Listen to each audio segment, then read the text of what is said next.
Welcome to County Report This Week. I'm Lorna Virgili. Thank you for joining us. The U.S. Consumer Product Safety Commission is the national watchdog of product safety. Well, their new state-of-the-art testing and evaluation center just opened doors in Rockville. From testing furniture fabric to time how long it takes for the flames to go up when exposed to a small source of fire, to impact testing on a bike helmet and testing the fabric in children's pajamas. This is what goes on in the labs of the new U.S. Consumer Product Safety Commission Product Evaluation Center. The best capability right now is we can do full-scale mattress tests. And right now there's a full-scale open flame mattress standard on the books that we have to check for compliance. And we'll be able to do those tests right here in our own lab. The new state-of-the-art scientific testing facility opened its doors.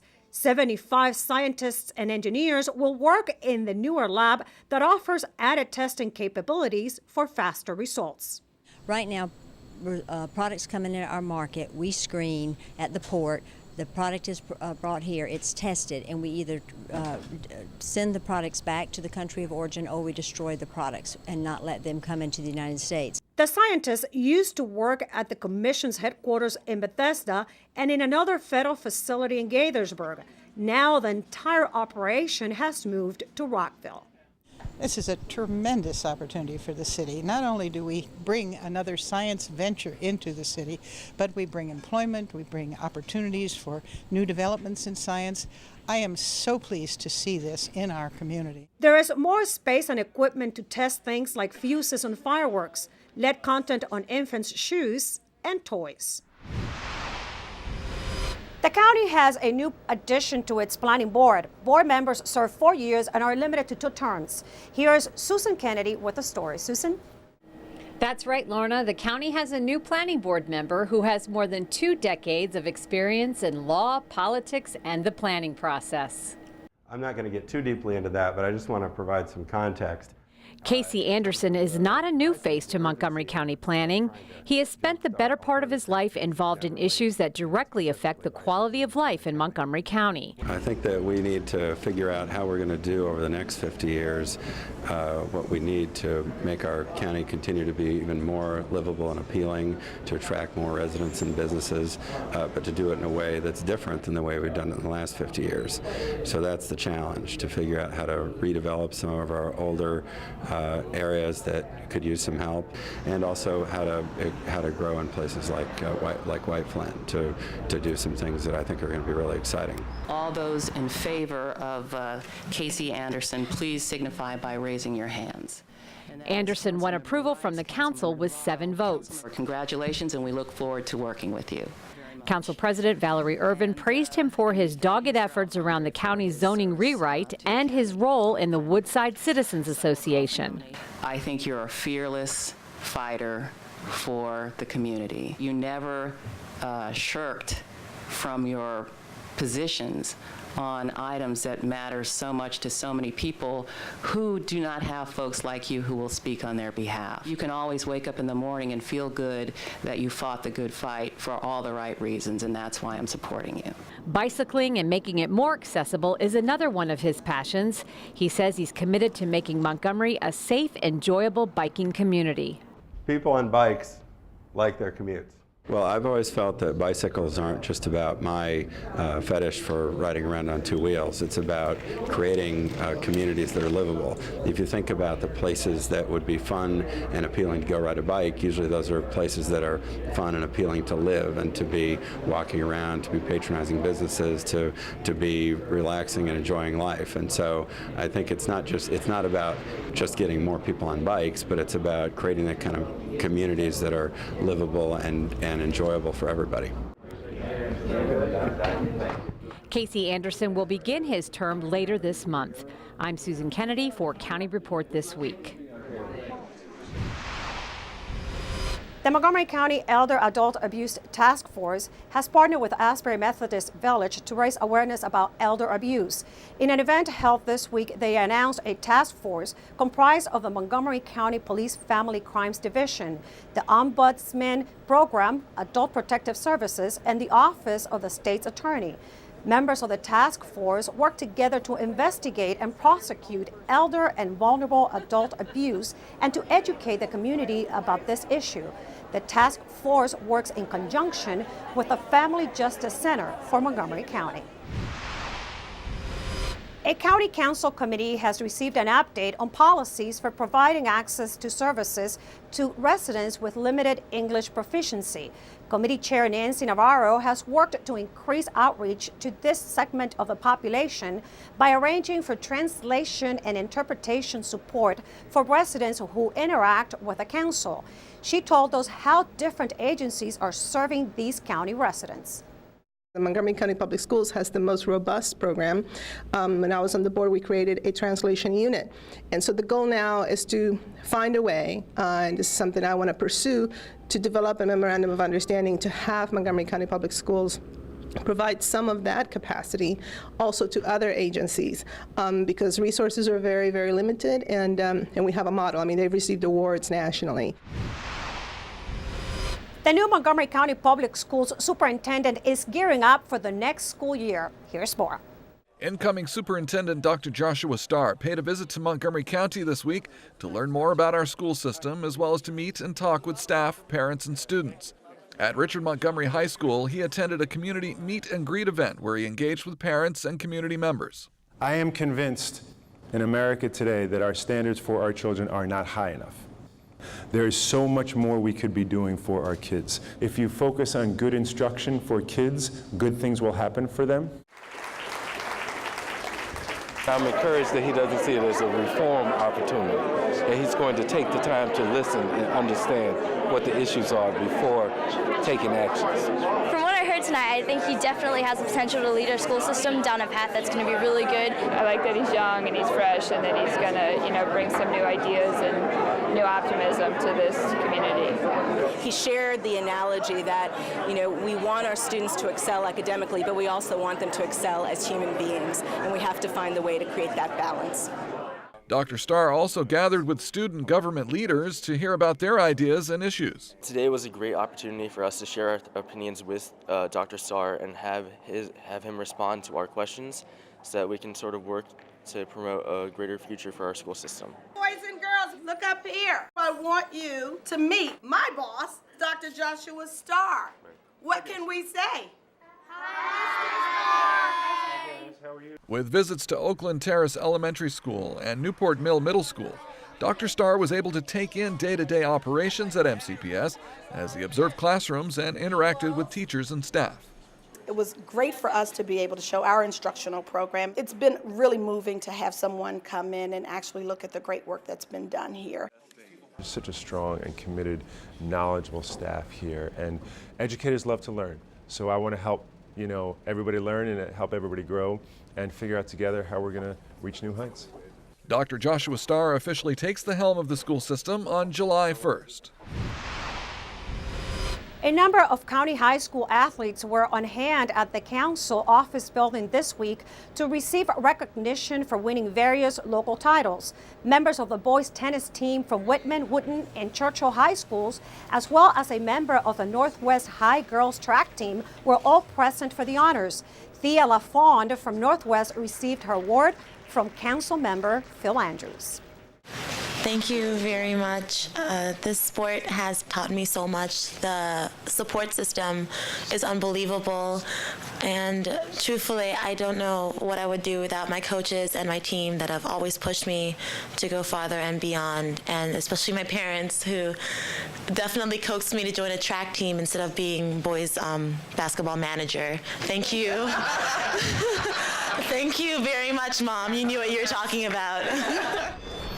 When we come back, we will have a police update on recent crimes. And we will see what the county is doing to improve pedestrian safety. I'm Rockville 11's Bridget Breuer. Annapolis comes to Rockville when County Report this week continues.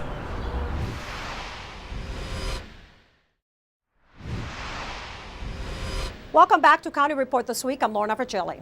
The District 17 delegation is made up of 1 senator and 3 delegates. They advocate on behalf of the city of Rockville, Garrett Park, and Gaithersburg. The delegation recently spoke at the Rockville Mayor and Council meeting, and Rockville 11's Bridget Boyer has more. Bridget? That's right. The District 17 delegation paid a visit to Rockville's mayor and council to give an update on Rockville's legislative priorities in Annapolis. It is the 90-day report because we're in session for 90 days. And I think that this is really something that's somebody who's really interested in all sorts of things would find this very interesting. Rockville's 2011 legislative priorities were restoration of municipal highway user revenues, and there was a partial restoration for which Rockville will receive over $700,000 in FY12. The negligent homicide bill passed, the statewide stormwater management utility failed, but Senator Forhan was able to obtain $20,000 for the renovation of the outdoor bathhouse at the Rockville Swim Center. Delegate Barve, Simmons, and Gilchrist gave their take on the session. It was a very contentious year. The budget, of course, is terrible the way it is across the United States, but we were able to cut spending in a lot of categories and to do it without really hurting municipal governments, and so we're very happy about that. I am a bit of a contrarian, not by design or not by choice, but really by circumstance. I don't think that we've been speaking out against what I think have been poorly developed policies. We need to fund our pensions, which we haven't done in the past. We need to close the structural deficit. We need to stop, frankly, spending money we don't have. I'm for progress, but I'm not for being foolish, and frankly, we've spent out of proportion to our resources. We had a productive session this year. We worked on a number of issues. Of course, the budget was a large issue for the state, the county, the city of Rockville. We made it through another year, but we have large problems ahead of us. But we did solve about 40% of the known problems. So we made some progress, but we know that there's still a lot to do. For County Report this week, I'm Bridget Breuer. Now we go to Officer Rebecca Innocenti for an update on a Chili's restaurant armed robbery. Officer? Thank you. Montgomery County Police robbery detectives continue to investigate the armed robbery of the Chili's restaurant located on Rockville Pike that occurred on May 26th at approximately 11:40 p.m. 2 suspects entered the restaurant and demanded cash from the employees. 1 employee was assaulted during this robbery. It is an armed robbery. What were they armed with? Yes, 1 suspect was armed with a handgun. The other suspect had a long gun. At this time, can you tell us what they took from the restaurant? I don't know that at this time. All right. Thank you very much, Officer Innocenti. Let's go to Tom Pogue from the county's Department of Transportation for an update on improvements to enhance pedestrian safety in our streets. Tom? Hi, I'm Tom Pogue, Community Relations Manager for the Department of Transportation. Here's an update from Montgomery County.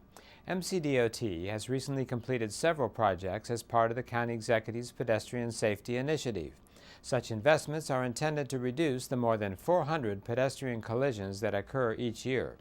On Bethesda Church Road at Damascus High School, we installed bump outs and relocated a crosswalk to enhance safety for students crossing the road to reach the retail center. Bump outs narrow the crossing distance and slow motorists through the area. On Scenery Drive, between Golden Meadow Drive and Scepter Ridge Terrace, DOT installed bump outs and pedestrian refuge and traffic calming islands.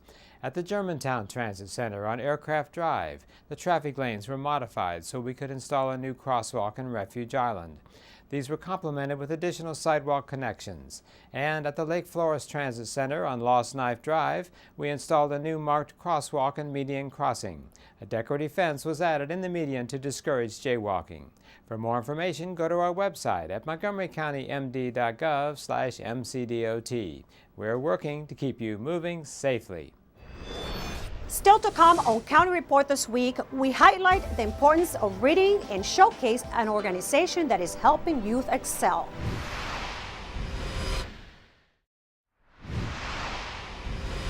The Friends of the Library organization is dedicated to spreading the importance of reading and writing throughout the community and has taken the time to congratulate local youth who excel in these skills. Its flame ignites a spark of hope, leaving behind a blazing trail of good fortune and joy. Those are just some of the words used to describe the passion felt by some area middle schoolers who have been recognized by their community for their excellent writing skills.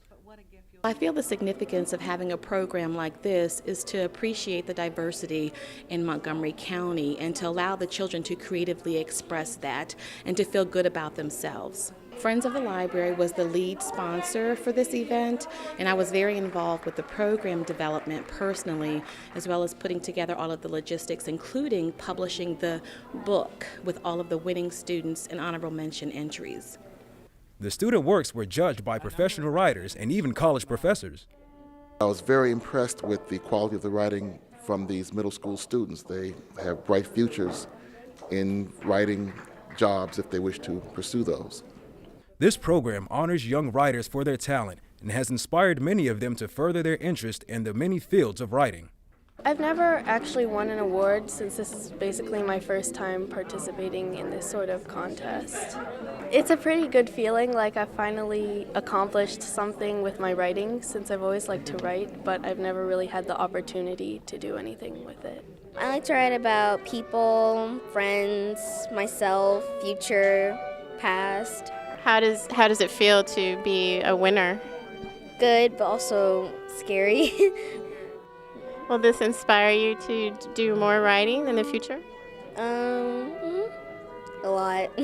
Contests like these help to push newer generations toward greater opportunities by giving them goals to aspire towards and the confidence to express themselves positively.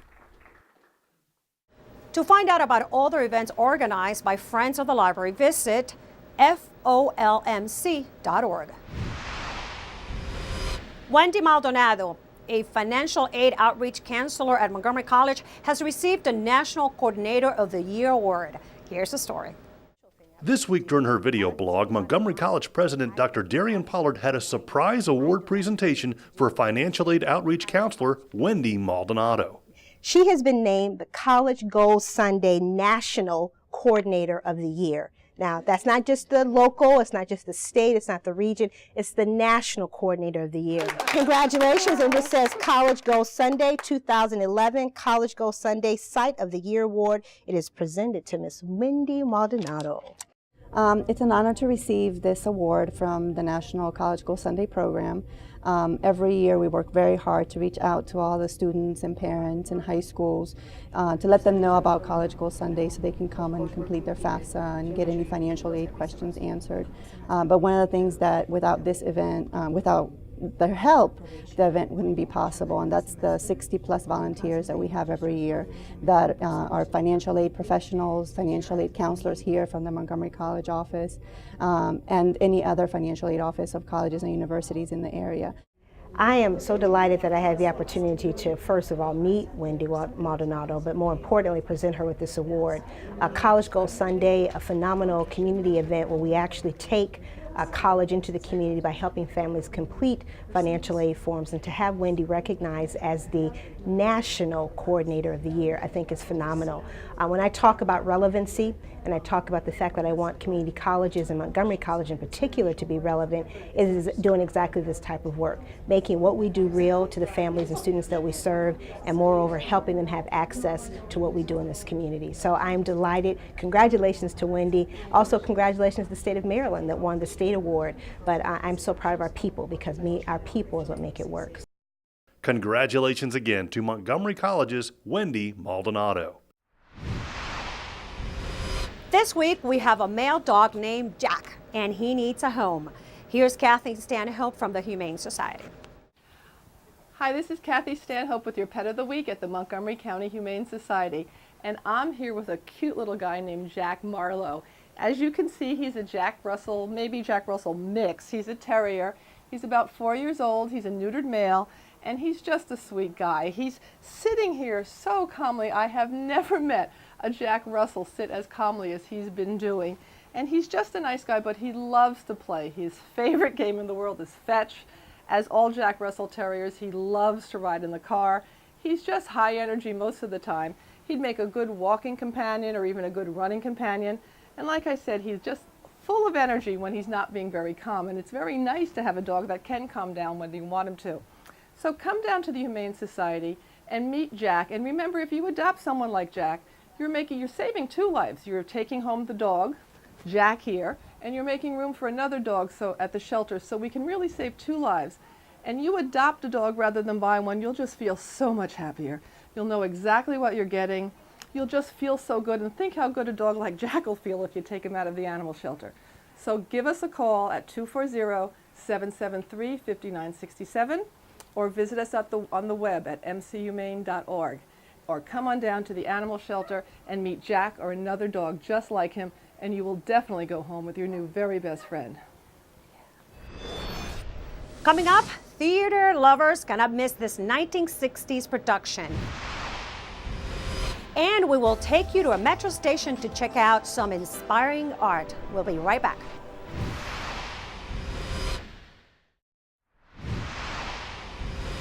Welcome back to County Report this week. I'm Lorna Virgili.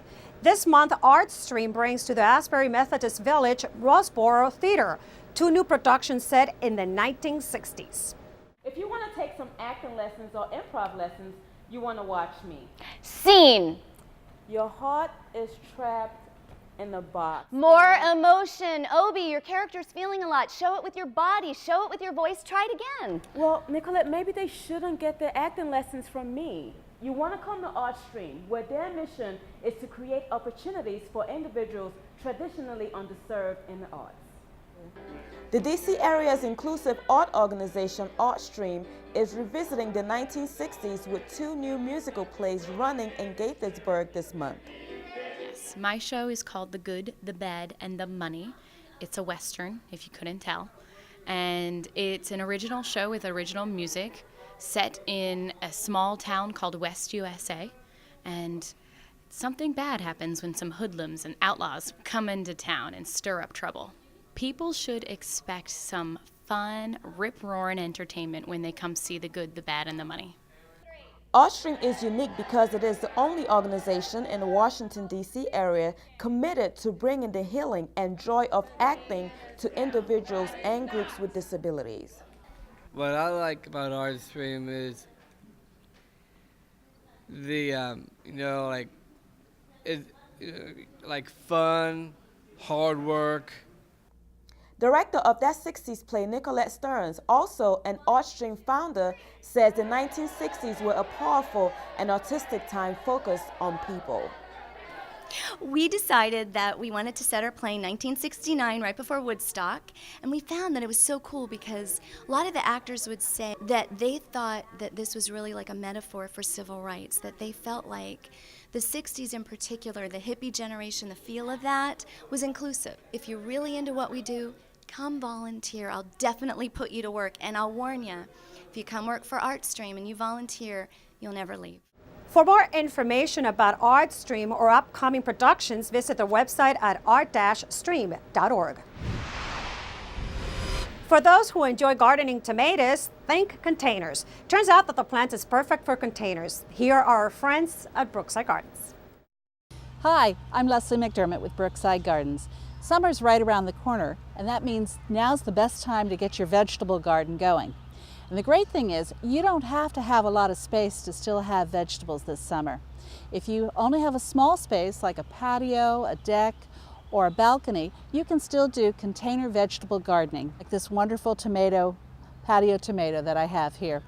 And this is one of the easiest plants to put on your deck or patio. We're going to take it out of the pot and put it into soil.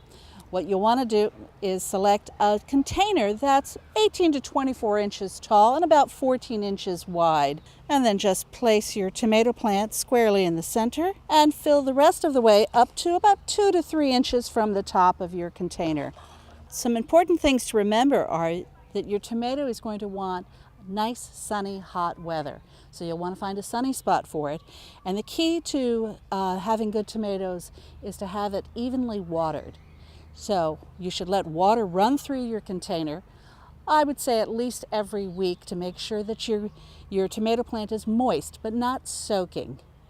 And it's best to water the tomato plant in the afternoon or early evening, giving it enough time to dry off before nightfall. So once you have your tomato plant firmly in place, in about 60 to 70 days, you'll have one of these beautiful tomatoes.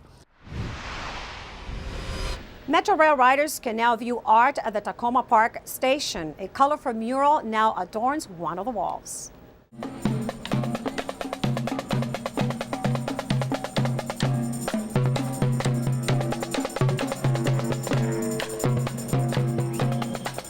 On the day that I came to observe the site, there was a rainbow over one of the buildings. So when someone said, "What are you doing?" We're creating a model for a rainbow. I've never been on a project, and we've done 40 of these before, where people, pedestrians walking by, whether it was a beggar or a CEO in a suit or children, didn't have some sort of smile or positive comment. We had political leaders here from the District of Columbia and political leaders from Tacoma Park. This is what brings people together. You know, whichever side of the line you live on, the DC line or the Maryland line, there are people who will come from both. It'll just really be helpful in continuing to bring the Tacoma DC community and Tacoma Park, Maryland communities together around our common metro area, our common commercial area, and our common interest in the arts. Oh, it's beautiful. I think it's going to help the whole community. I think it's going to do a lot for all of us here.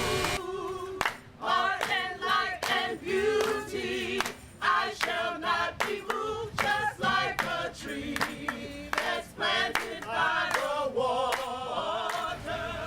For Metro, I'm only one of many.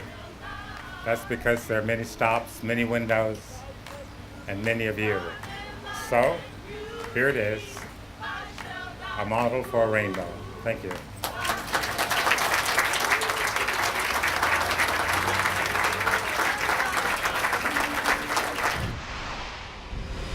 And that does it for County Report this week. Join us at this time every week for a look at what's going on inside Montgomery County. I'm Lorna Virgili, and I thank you for watching.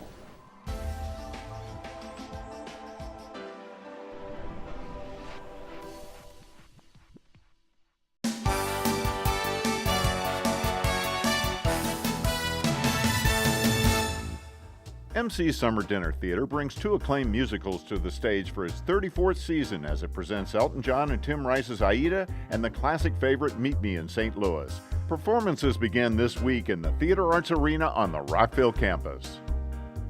MC received the Workplace Excellence Seal of Approval for the 7th straight year, the Health and Wellness Trailblazer Award for the 6th straight year, and the Eco Leadership Award for the 2nd time. The Alliance for Workplace Excellence recognizes the DC area's best places to work. Big news for MC basketball. Men's basketball returns to the Tacoma Park Silver Spring campus with the appointment of Chris DeFelice as head coach, and James Bryson has been named men's head coach on the Rockville campus. For more information about the endless possibilities at your community college, visit our website.